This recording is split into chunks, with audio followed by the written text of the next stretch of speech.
On to our fourth match of the evening. Now, yesterday he put the BB to bed, but he's looking to do the same to his opponent here. Put your hands together. It's Optimus!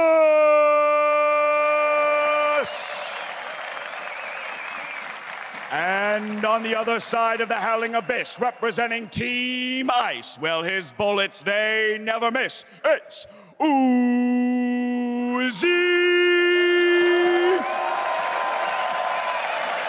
Time to lock and load, gentlemen. All right, so Optimus versus Uzi. You know, you heard it. Optimus took down Bebe, or BB. I always do that. I'm so terrible. But it's actually the worst, too, because I'm a former player, and I used to get super tilted when people would say my name wrong. And now I'm that guy, and I'm just like, damn it.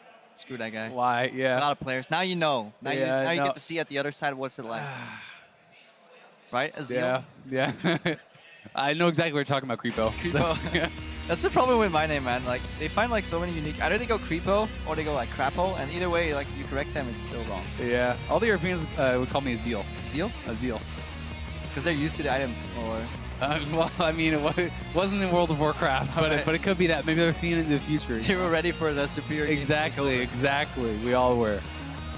Welcome to the mothership. All right, let's see. Caitlyn Barris being banned. Draven on the other side. So these guys do not like AD carries, it seems.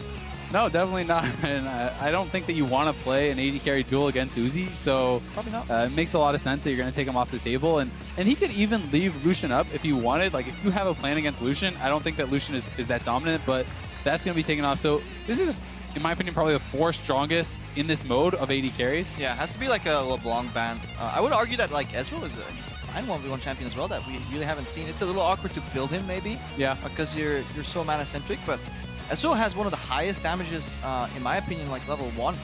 Even just straight off the bat. If you can like kind of get around the minion wave somehow, you can really deal really good trades with auto queues. Certainly, and if you do get into all-ins and you do have your passive stack, the extra attack speed that you give is something that can be underestimated a lot of the time. People aren't always kind of taking that in consideration, but all AD carry bans, LeBlanc, like you said, is on the table. If you're playing Nasus, versus Uzi, blind, I think you should go for the LeBlanc. The counter would actually be like a Nasus who can go for the farm. I think Nasus, you build tanky, like you build MR and stuff, a couple Dorans, then you just build a cowl or whatever, you can farm it out. That could be quite effective against the LeBlanc, but LeBlanc actually has so much damage, and with the chains, you can kind of lock down even some of these tanks and eventually take them out. Especially against a champion with a slower kind of gap closer animation. Like Arcane Shift is very like loaded on the front side. I feel like you can always connect a chain. It's not large enough for you to get out of chain range either, so in that sense, it is a good matchup. Jace. But Quinn. we won't see it at the end this year. So we have seen Quinn before. We did see Quinn once. I believe it was actually, who was it? Who played it? I totally did not cast all these 1v1s and should definitely not know this. I'm totally spacing out right now. It was Mad Life. I'm pretty sure Mad Life actually did play the Quinn, and we did see Bjergsen obviously play Jace. Jace is definitely very strong in the 1v1s. Quinn's all in, though, cannot be underestimated. And this champion with the Harrier procs, I believe it is, are so much damage. The problem is that Quinn doesn't get usually the problem is that Quinn doesn't get value from her ulti as much. Yeah. The same thing kind of can be said from they have really interesting trading patterns. Jace is good in 1v1s if he can hit both the range creeps with a Q or an empowered Q and the enemy champion, and then can speed up through his own gate, walk up, triple shot in the face, switch forms and hammer time. That is kind of what he wants to do, but it is hard against a good Quinn playing around with that vault. Yeah, certainly. You can actually vault the Jace Q, I believe, and stop that. Yep. So that is something that's a really unique interaction. And if you do try to go aggressive as Quinn and you try to use the vault to refresh the Harrier proc and get the extra damage, then the Jace can Q onto you free, basically. And it's kind of, there's a back and forth there. Yeah, I wonder if damage... Jace E? Well, the Jace E can knock her out of it for sure, but she'll still bounce back far enough. But I wonder if the damage actually still sticks on the Q. It used to be like super flashable, but I somehow feel that even if the Quinn gets the kind of the leap off to dodge the Q landing, she'll still take a significant amount of damage. Yeah, I'm not super sure about that interaction, but either way, it is pretty interesting because you spoke about the Shock Blast, right? You spoke about hitting the back range minions and everything, and Quinn, it's kind of similar that you're dealing with, right? The Quinn Q you can push, you can hit the range minions with that as well. And you also have to, both champions want to keep minions in between them and the other champion, but not get too close to those minions to get splashed by the abilities. Yeah, and you spoke about this kind of hybrid AD style last game where yes, you are an AD carry that can go all in, but you're focusing more on sustaining, become a bit of a bruiser. Uzi's doing something similar. Very heavy on mana regen, 1.7 in total. He has a lifesteal Quint as well built in, and he is running 18-0-12. 12 points in resolve, really going for a more sustained approach here. Yeah, I think this is really smart, and it'll be interesting to see if he is even going to go like one step past that to do what Levy did and kind of start building some armor and that kind of thing. And if we contrast that to Optimus, he is definitely much more around the kind of all-in aspect. He's running 7.5% CDR.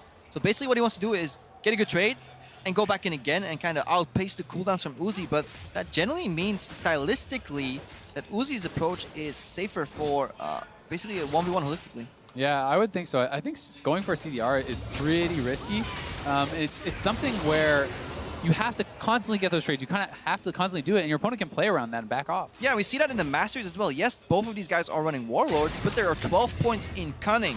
Yeah. That's the middle tree for people that actually don't know what they're called, which is basically the all-in aspect, you know, where you run things like the Greenfather's Gift or Merciless, which basically gives you much more execute damage. Yeah, and even I believe it's Assassin Mastery, which is the extra damage. So he has the Ignite too. So everything speaks about the fact that he wants to all in. But the problem with that is it becomes pretty choreographed. When you see your opponent is running CDR, if you click on them, you see that kind of thing. You see that, you know, he is running Greenfather's Grace, all this. You just know that you have to play a bit more defensively. And then stylistically, how do you beat that? Well, you just pressure him and you get some allies, right? And those allies are the minions. And because as Uzi, you can have more liberties when you're pushing. Yeah. You can take some damage, sustain it back up. Whereas Optimus, he really wants to hold himself for that one big moment.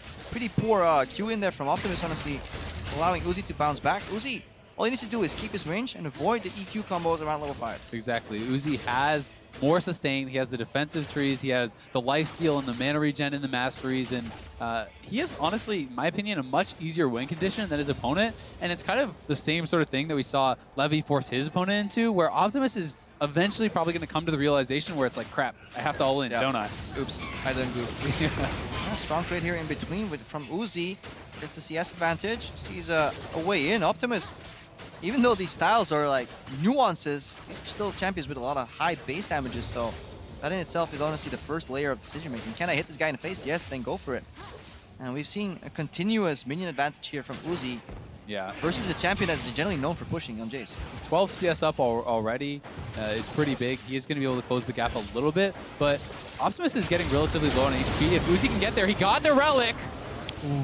And he gets both summoners from Optimus, which is brutal. Oh, close there, though, because if that Relic goes to Optimus, suddenly all our theory goes out of the window, and Uzi gets smashed in the head.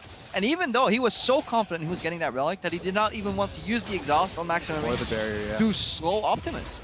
Yeah, and that's the fact is it wasn't even really that close because he still has both the summoners. He did get a little bit low on HP, but now he bases. He's going to have a much better buy, I would assume here. We'll see what he decides to spend all his gold on. So it's going to be pretty aggressive. Not going to go for the cloth armor route. I actually think that after you could argue with it. Yeah, I think that when you're already this far ahead, your opponent has already kind of blown his summoners and stuff. You can definitely afford to go for those more defensive routes. Yeah, unless you're Uzi and you just feel so confident in like knowing the damage range that you can optimize your style. This is probably like a higher yield but lower variance if you go for the sword. Yes, you get screwed if you mess up, but if you keep the push going, then obviously you can lock this Jace on a turret and he has nothing else to do. And the fact of the matter is, when you're 2 summoners to 0, Uzi might just want to kill this guy, right? Like, people, yes, winning on CS is super legit, but you'd rather kill the guy, I mean, right? in front of the crowd has definitely shown us what they think about somebody who plays for CS. The crowd wants blood.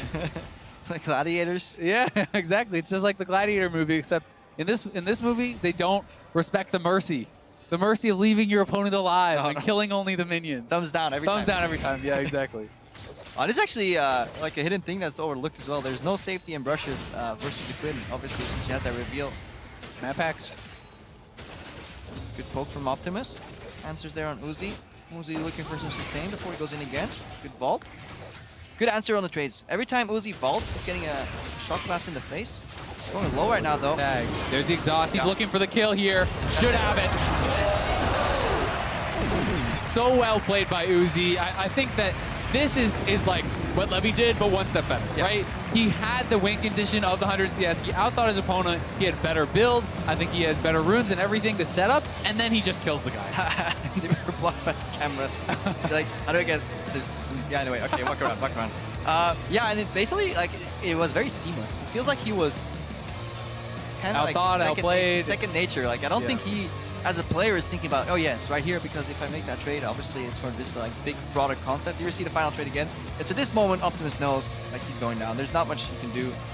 Even for good measure, showing that his barrier was still up at the end from Uzi.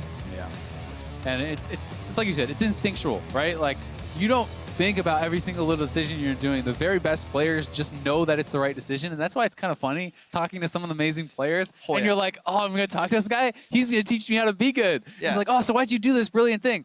Because that's what you're supposed to do. Yeah, that's what you do. That's like, what you who do. wins this matchup? That was the smart this guy. thing to do. Yeah. Why? Like, no, he just wins the matchup. You win. Yeah, because he wins. Because you win. But yeah, that was really fun to see that we finally kind of unveiled like a more nuanced approach, because I feel day one it was all over the place. But right now we see 80 carries. But we see this like slight shift that Resolve is the better secondary tree. Yeah. That you definitely want to go for sustained talents as opposed to just like level 3 raw, like shotgun at each other. Whoever dies like is the loser. Exactly. It's even if you're going for the kill, I still think Resolve is better, because unless you're doing a full straight up all in with no trading before, Resolve is going to give you more effective HP, right? It's going to give you that difference, that advantage. Yeah, and there's no such thing as a 100-0 all in so far in 1v1s. We've seen hasn't happened. Maybe like an OAF game is like Impact kind of, one. Yeah, maybe. Is where you can describe it. But more than it, it's kind of a war of attrition. Yep. Definitely so. Yeah, definitely. Even if it isn't all in later in the game, it's like early in the game. Oh, you forced them to base, so you got an item advantage. Then you could all in, got an XP advantage. These kind of things. So it is always coming into play. But that is Uzi moving on, and he's going to be in the quarterfinals as well. It will be Karsa and Albus. Yeah, Albus next. So. Albus had a bye, so he's had time to kind of just look around, see what's going on, figure out what people are doing. Hopefully he picked up on the Resolve hype.